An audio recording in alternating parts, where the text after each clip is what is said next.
The planet Gliese 6 was a jungle world of perpetual twilight, its dense canopy blotting out the distant sun. Humid, shadowy, and thick with bioluminescent flora, it had become the blood-soaked front line of a war between the United Terran Accord and the Zendari Empire.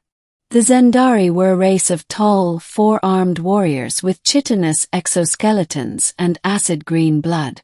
Though diplomacy had failed, their warriors fought with a sense of honor, unlike many of the Accord's other enemies.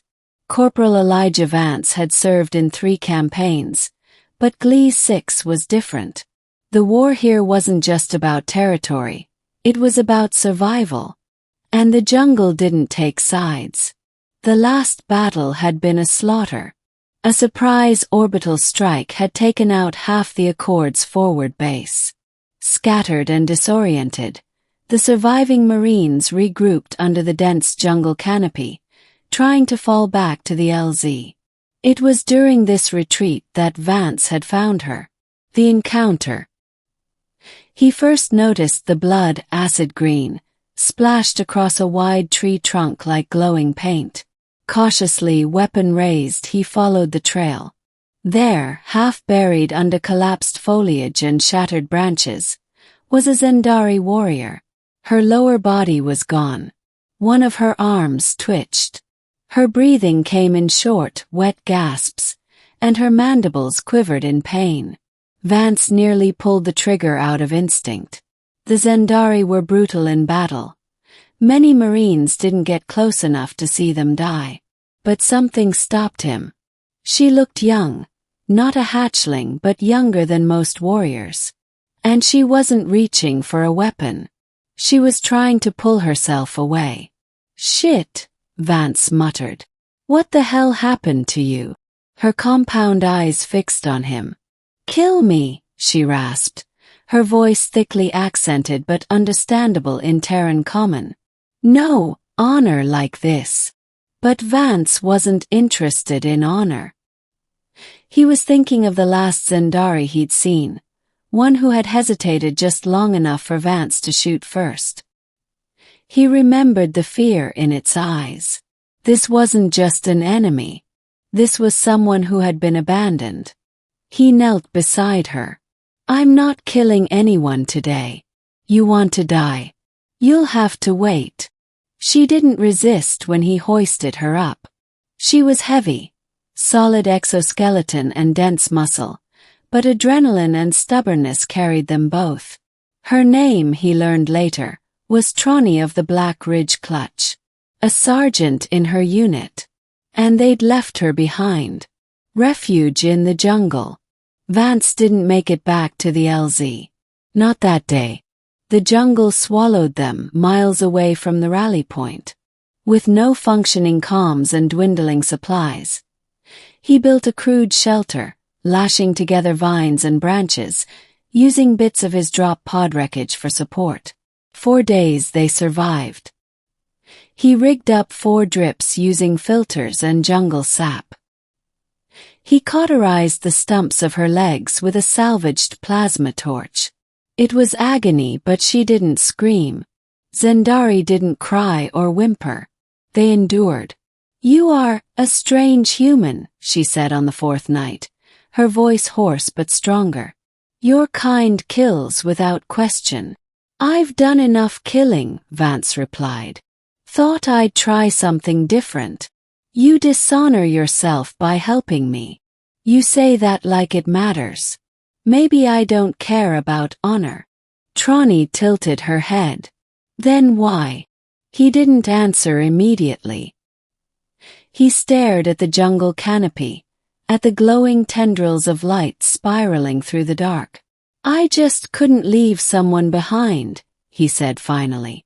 "No matter what side they're on. Enemies no more." In the following days, Trani grew stronger. Though she had no legs, she learned to crawl, using her 2 remaining arms and her immense upper body strength. Vance carved her makeshift crutches from local wood, then designed a kind of jungle sled to drag her on. They became partners. Not allies, not yet friends, but partners in survival. They hunted the insectoid game of the jungle together. She taught him which glowing moss was edible, and he taught her how to set tripwires and snares. One day, while cleaning their shelter perimeter, they heard a distant boom. A dropship crashing. Vance's old unit. Or hers. They decided to investigate. Took hours to get there. The crash site was a twisted mess of metal and smoke. Among the wreckage they found bodies, Terran Marines and Zendari alike, blown apart together. But there was something else, a black box signal beacon still active. Extraction will come, Trani said. For someone. Yeah, Vance muttered. Question is, who gets rescued? Choice. They argued that night. Vance wanted to activate the beacon, maybe someone would come looking. Trani warned that if the Zendari received the signal first, Vance would be captured or killed. You helped me, she said. But my kind do not show mercy to humans. I would not be able to stop them. You think your people would kill you for surviving. They would see me as broken. Useless. I am no longer a warrior. Vance shook his head. They're wrong. You're still here. Still fighting. She tilted her head. And your people. I've seen Marines airlift their buddies with half their face gone. My unit would take me back. But I don't know if they'd take you. They both knew the answer. So together they rigged a trap. The beacon would broadcast to both sides, a general distress signal. Whoever arrived first would decide their fate. Until then they dug in. The siege. 3 days later the first contact came, not from a ship but a Zendari patrol. Vance saw them first. 4 soldiers in glimmering black armor. Trani recognized the markings. Elite scouts. They'll report us. Then a strike force. No way they'll extract you. She didn't answer. So Vance made a choice. He picked up his rifle, handed her a plasma grenade. We hold out. Until someone shows who doesn't want us dead. 'Twas a siege.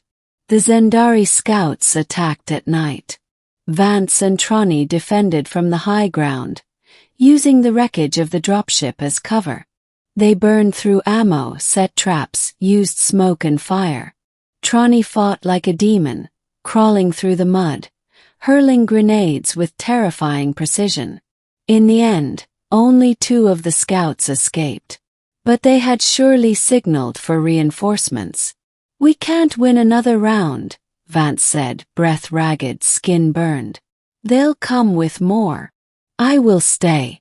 You should go. No. We both go. Or neither. Extraction. It was dawn when the Terran gunship finally arrived. A streak of silver light pierced the canopy. The jungle trembled with its descent. Vance stood, rifle raised. Trani beside him, propped against a fallen tree. The Marines came in fast, weapons up, expecting hostiles. But then they saw the ragged, bloodied form of one of their own. Corporal Vance. The squad leader asked, astonished. Vance gave a weak salute. Yeah, I'm alive. They looked past him at Trani. Weapons snapped up again. Hold it, Vance shouted. She's with me. She's Zendari. She saved my life. Saved hers. We get out together. Tense silence. Then the squad leader activated his comms. Command, we've got a friendly and an injured Zendari survivor. Orders. Minutes passed. Long, painful minutes. Then finally, the voice of a commander crackled through. Bring them both. Command wants to debrief them. And keep them alive. Epilogue. The broken blade and the human. Trani was not executed. Instead, she became a subject of interest, a bridge between 2 species locked in endless war. Vance testified on her behalf. She was fitted with cybernetic legs and